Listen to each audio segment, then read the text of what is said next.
পশ্চিমা যে মতাদর্শ, এই মতাদর্শ হচ্ছে আপনার অ্যাথেন্স এবং রোমের মতাদর্শ, যেখানে মূল থিম হচ্ছে সমাজে বৈষম্য থাকবেই, সমাজে কোনো সমতা থাকবে না। আমরা যে কি বলি যে বৈষম্য বিরোধী ডায়লগ, বৈষম্য বিরোধী। আচ্ছা, বৈষম্য বিরোধী কাকে বলা হয়? বৈষম্য বিরোধী বলা হয়, বৈষম্য হলো সবাই যদি প্রেসিডেন্ট হয়ে যায়, সবাই যদি এমপি হয়ে যায়, তাহলে দেশ চলবে? নো, চলবে না। সবাই যদি ড্রাইভার হয়ে যায়, নো, চলবে না। সবাই যদি আপনার কনস্ট্রাকশন ওয়ার্কার হয়ে যায়, নো, হবে না। একটা জিনিসই আছে, সবাই যদি হয়ে যায় তাহলে চলবে, কৃষক, কৃষি। আর কৃষি হচ্ছে আমাদের বৈষম্য ঘুচানোর একমাত্র পন্থা। সুতরাং আমাদের কৃষি ধরে রাখতে হবে, ইন্ডাস্ট্রি বাদ দিতে হবে। ইন্ডাস্ট্রি কৃষকরাই করবে, সে তুলা চাষ করবে, সেই তুলা থেকে সেই জামা বানাবে এবং অন্যদের দিবে। কিসের বিনিময়ে? কৃষির খাদ্যের বিনিময়ে, টাকা ছাপানোর বিনিময় নয়। টাকা ছাপানোর কারণেই তারা একটা বৈষম্য সৃষ্টি করছে।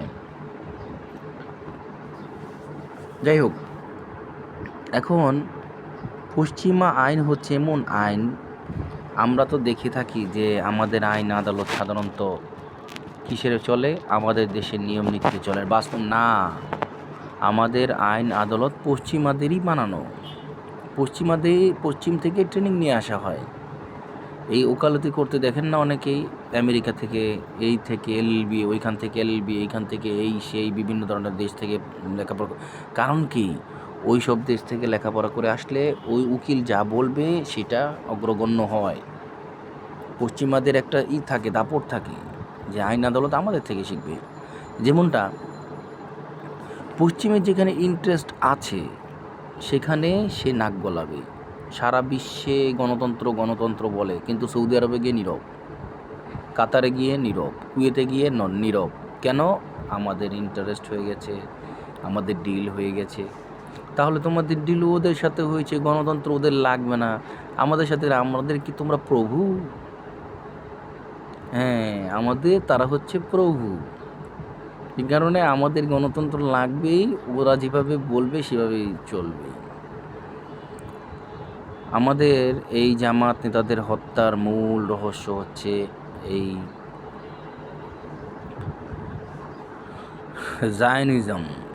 জায়নিজম জামাত নেতা সহ অন্যদের ফাঁসি দিয়েছে।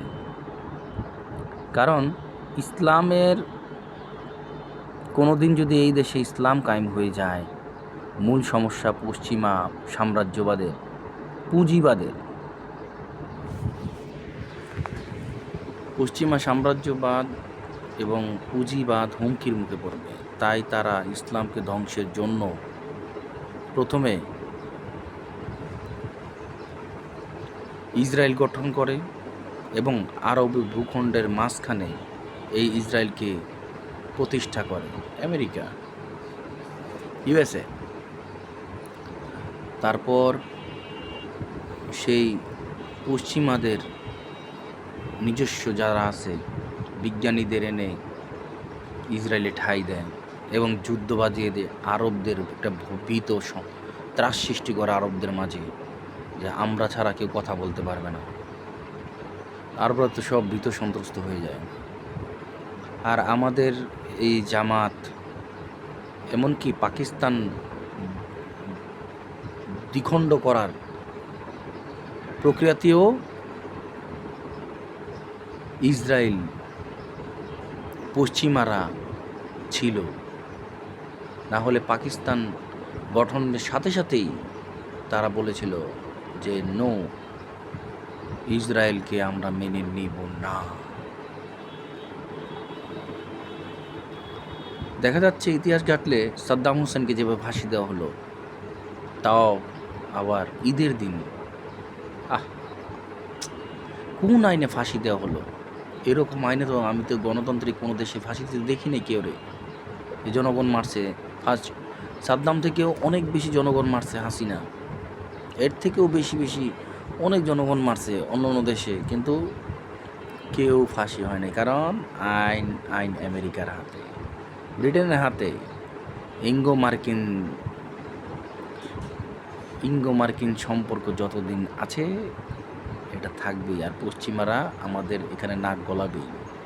দেখেন আগামীতে কি হয়। এমন হতে পারে যে আইএমএফের মাধ্যমে আমরা টাকা নিব, ঋণ পরিশোধ করতে পারবো না, কিছুদিন পর ওই যে আমাদের রাঙ্গামাটি খাগড়াছড়ি ওখানেও তারা ইসরায়েলের মতন একটা রাষ্ট্র গঠন করবে শুনতাছি। হতেই পারে একটা জুবল্যান্ড, হ্যাঁ, গঠন করতেই পারে। 1991 সালে ইসরার আহমদ বলেছিল যে সাদ্দাম হুসাইন আমাদের আইডল হতে যাচ্ছে। পরবর্তী দেখা যায় সাদ্দাম হোসেনকে ফাঁসি দিয়ে দেওয়া হয় তাদের বিচার করে, মানে তাদের দেশেই। সাদ্দাম হুসাইনের মতন এত বড় দেশপ্রেমিককে আইন আদালত দেখিয়ে ফাঁসি দিয়ে দেওয়া হয়। আল্লাহ বুঝেন, দেশপ্রেমিকদের ফাঁসি দিয়ে দেওয়া হয় পশ্চিম আইনেই। আবার আমরা আইএমএফের ঋণ নিয়ে উন্নত হব, আমাদের আইএমএফের ঋণ নিয়ে আবার টাকা পাচার হবে। ইউনূস সরকার কি মনে করছেন এ টাকা রাখবে, এ চলে যাবে, এও নিয়ে চলে যাবে, কয়েকদিন পর অন্যটায় বসবো, আবার তারাও মারবে, এভাবে বলদ বানাবে জনগণকে।